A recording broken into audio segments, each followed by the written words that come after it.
নমস্কার বন্ধুরা, আজ আমি কলমি শাক বানাবো। কলমি শাক কেটে ভালো করে ধুয়ে নিয়েছি, কয়েকবার খুব ভালো করে ধুয়ে রেখেছি।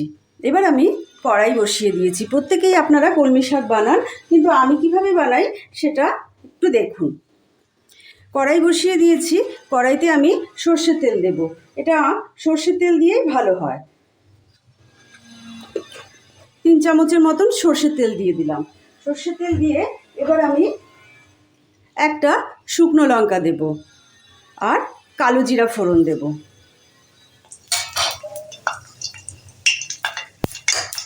আর সবসময়কার মতন আমি একটু হলুদ দিয়ে নিলাম। এই জন্য হলুদ দেওয়া হয় যাতে তেলটা ছিটে না আসে। এটা সুন্দর একটা গন্ধ বেরোলে তখন আমি সবজিগুলোকে ঢালবো। দেখুন লঙ্কাটা ভাজা ভাজা হয়ে গেছে আমার। এর মধ্যে আমি কয়েক কোয়া রসুন থেঁতো করে রেখেছি, কয়েক কোয়া রসুন দিয়ে দিলাম।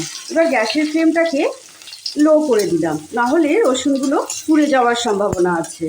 রসুনটা খুব একটা লাল করব না, তাহলে রসুনের গন্ধটা চলে যায়। এবার রসুনটা আমার সুন্দর লাল হয়ে গেছে। এবার আমি ছোট ছোট করে কুচি কুচি করে আলু কেটে রেখেছি, আমি একটু আলু দিয়ে দিলাম। আলুটা দুবার নাড়াচাড়া করে দিলাম। আলুটা নাড়াচাড়া করে আমি একটা মাঝারি সাইজের পেঁয়াজ কেটে রেখেছি, পেঁয়াজটা আমি এর মধ্যে দিয়ে দিলাম। এটা এখন একটু মিডিয়াম টু লো আঁচ করে এটাকে একটু ভাজা ভাজা করব, লাল লাল করে ভাজবো। আমাদের আলু আর পেঁয়াজটা দেখুন একটু লাল লাল করে ভাজা হয়ে গেছে। একদম লাল কড়া করে ভাজবো না, তাহলে সেদ্ধ হতে সময় লাগবে। আচ্ছা, তারপর আমি এই কুমড়োটাকে ঢেলে দিলাম। কুমড়োটাকেও একটু ভাজবো সুন্দর করে। আপনারা কে এরকম করে কলমি শাক খান আমাকে কিন্তু অবশ্যই কমেন্ট করে জানাবেন। আর আমার রেসিপিগুলো যদি ভালো লাগে তাহলে অবশ্যই লাইক, শেয়ার, কমেন্ট, সাবস্ক্রাইব অবশ্যই করবে, তাহলে নোটিফিকেশান সবার আগে আপনাদের কাছে পৌঁছে যাবে। এরকম করে ভাজা করে নিচ্ছি। এবার কিন্তু সামান্য পরিমাণে আমি লবণ দিয়ে দেব।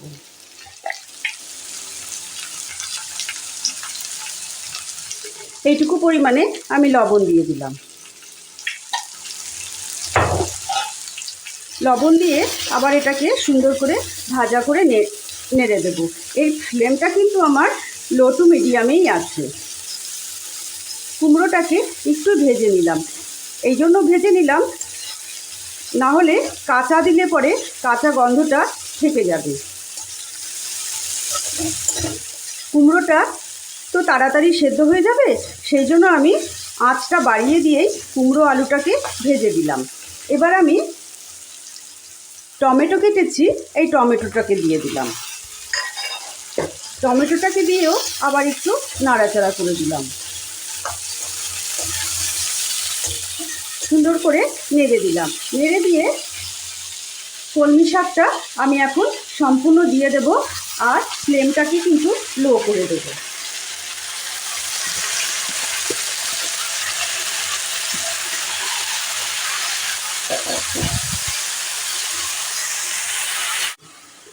এবার আমি একটা কাঁচা লঙ্কা চিড়ে রেখেছি, কাঁচা লঙ্কা দিয়ে দিলাম। যে যেমন ঝাল খাবে সেই পরিমাণেই আপনারা ঝালটা দেবেন। আর সামান্য পরিমাণে আমি হলুদ দিয়ে দিলাম, এতে আর কোনোই মশলা পড়বে না। এবার আঁচটাকে একদম সিমে করে দিয়ে শাকটাকে মজতে দিতে হবে আর সবজিগুলোকে সেদ্ধ হতে দিতে হবে। এবার ঢাকনা দিয়ে আমি একটু চাপা দিয়ে দেব। এবার আমি ঢাকনাটা উঠিয়ে দেখব যে আমার আলু ঠালু কতটা সেদ্ধ হয়েছে। আলু, কুমড়ো, দেখুন আলুটা সেদ্ধ হয়ে গেছে, কুমড়োটাও সেদ্ধ হয়ে গেছে, আর শাকটাও আমার মজে গেছে। এবার আমি হাই ফ্লেম করে সম্পূর্ণ এটাকে সুন্দর করে মিশিয়ে দিয়ে মজিয়ে দেব। আমি ফ্লেম হাই করে দিলাম। এই শাকটা শুকিয়ে গেলেই আমি নামিয়ে ফেলবো। এবার আর ঢাকনা চাপা দেব না।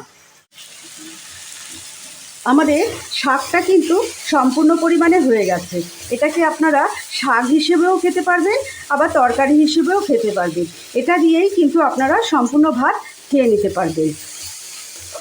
এবার আমি পরিবেশন করে দেবো। গ্যাসের আগুন বন্ধ করে দিলাম। এবার আমি একটা পাত্র নিয়েছি। এবার আমি সম্পূর্ণ শাকটাকে ঢেলে দেব। একটা লাইক কিন্তু অবশ্যই করবেন। একটা লাইক কিন্তু আমাকে অনেক রান্না করার ক্ষেত্রে উৎসাহ দেবে। আর এইরকম সহজ সরল রান্না দেখতে হলে অবশ্যই সাবস্ক্রাইব করে রাখবেন। আমার শাকটা কমপ্লিট হয়ে গেল।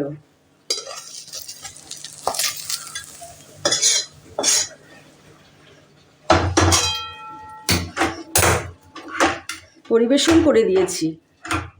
এতক্ষণ দেখার জন্য আপনাদের অনেক অনেক ধন্যবাদ।